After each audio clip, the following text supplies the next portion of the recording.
Welcome to episode 11 of season 2.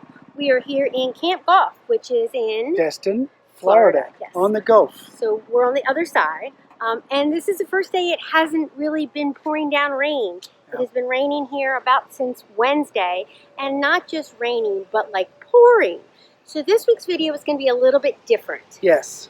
What we thought we would do is we'd go through 9 or 10 of the things that have not been fun about RV life. Yeah, people say that we come across as like super cheery and happy with things all the time. And the reality is there's a number of things we're not crazy about when it comes to living full-time in an RV. Things to watch out for.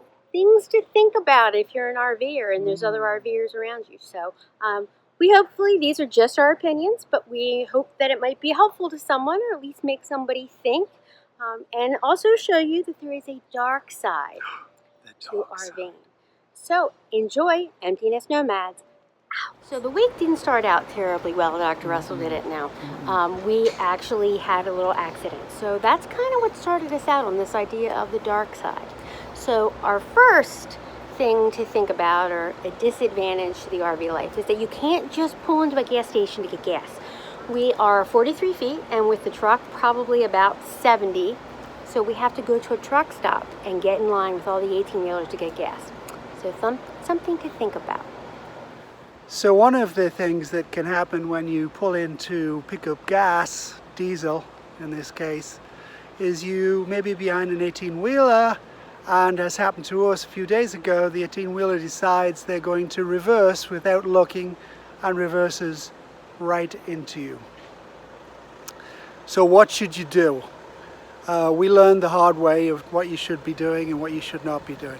So get their license, of course, get the number on the truck they're driving, the actual cab, get the number on the actual 18-wheeler trailer.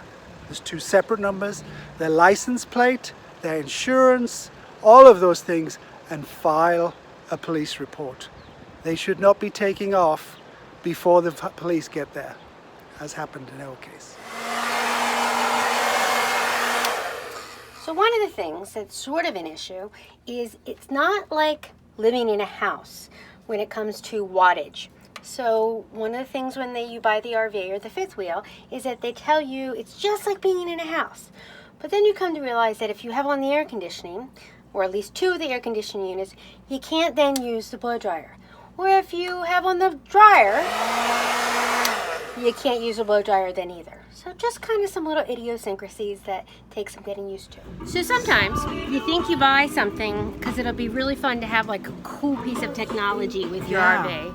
Bluetooth speakers connected to your phone, except when you forget. Do you see the speakers right behind our head? Right there, we have these Jensen outdoor speakers. They're really beautiful, and we sometimes like to sit out here and play music.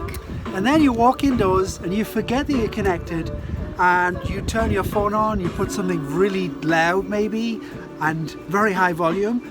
Or in my case, sometimes I listen to some books by Audible, and they perhaps are a little racy. And you can hear a little blurred version of it, and you're wondering, where's that noise coming from? And your camping neighbors are thinking, why are these people playing porn? It's not really porn, it's just, sort of romantic, kind of trashy novels on Audible. So that is something that is not advantageous. It's one of the things that's unpleasant about living in an RV is not having regular access to your normal doctor or your dentist. So for instance, this week I lost a filling and it's been bothering me, so we finally got in to see a dentist here in Destin, and I had to have a root canal. So I had to have a root canal from a dentist I'd never even met before. And that kind of sucks. It's another piece of the dark side of RV life. So one of the joys of RV is setting up all your services, especially your sewer hose, which goes into the sewer thing here. Sometimes you have neighbors that don't connect them properly and put a very small tube into the very large opening, which means it's open to the air, which means you can smell it. And we don't want that. It's not pleasant when we're sitting inside and we can smell next door's sewer because they didn't use the right sized hose. So one of the things that we really love is camping along the beach. We've been able to camp on the East Coast and the West Coast, along the Atlantic and the Gulf and the Pacific. But one of the things that drives us crazy is when fellow campers decide to feed the seagulls. Because when you feed the seagulls shit all over your RV. And then somebody has to wash your RV, you have to pay someone. So people, campers, please stop feeding the seagulls, please. So let's talk about personal space. So, when you camp, everybody has kind of like their own personal area right outside your door. Sometimes there's a picnic table there. You put out your chairs. You often put out your rugs. We have like a 3.5-foot metal palm tree that we put out. But sometimes people go a little bit overboard, and that doesn't bother me because it's their area. Over a line. But sometimes when you're really close together, recently we were at a place where we had like less than 6 feet between their door and our door. Yeah. Everybody was kind of packed in. Yeah. And we came home one evening to new neighbors, which does happen a lot. And the neighbor had put up a almost 10-foot Christmas tree, lit white Christmas tree in our parking spot. And this is March. And yeah, this was like March, I don't know, 10th. So, you know, one of the things that's unique about camping is that everybody doesn't always understand personal space. So this is a very nice community fire pit. Great at night, sit around the fire. But sometimes when you're really close to your neighbors, as we were a few weeks back, and they set up a fire 3 feet from you and the smoke is pouring in the windows, it's not so good. On top of that, sometimes they made bad choices, like putting aerosol cans in the fire, which then explode, which luckily didn't hit us in this particular case. But yeah, nightmares around fires. Just a little self-awareness may help some of that. So us girls, we're going to discuss with you one of the things that bothers us is getting our hair done. So I had the same person do my hair, I guess it's just going to be me, do my hair for like, oh my gosh, I don't know, 20 years or something. And on the road, I keep my hair very, very short.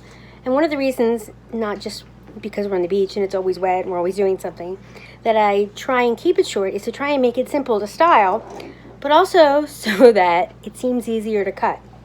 But I have to go to a new hairdresser every 4 to 6 weeks. And if you are a woman, you know how awful that is. The idea of somebody new cutting your hair every time you get your hair cut. So that's one of the things that's really hard about this RV life. You know, we love DirecTV. It's great having all this access to programs. But when there's a storm and this dish is up, it seems to throw it out of whack, and I have to actually manually put the whole thing down. It throws off the calibration, and I have to call and walk through the calibration. Kind of a pain. So would you say a satellite on an RV is a good thing? I think it's a good thing, except for that little problem. Do you enjoy climbing on the roof every couple of weeks? And for the record, I climbed all the way to the top to film that sucker. Well, that's it for this week. Yeah. We are here in Camp Gulf for another 3 weeks, and hopefully the weather is going to be getting better. Yes, we hope so. We hope our son Michael had a very happy birthday. Yes, happy birthday. And upcoming our daughter Taylor's birthday, 26 is coming up. So happy birthday to her. Thanks for hanging out with us. We hope everybody continues to have safe travels. Empty Nest Nomads,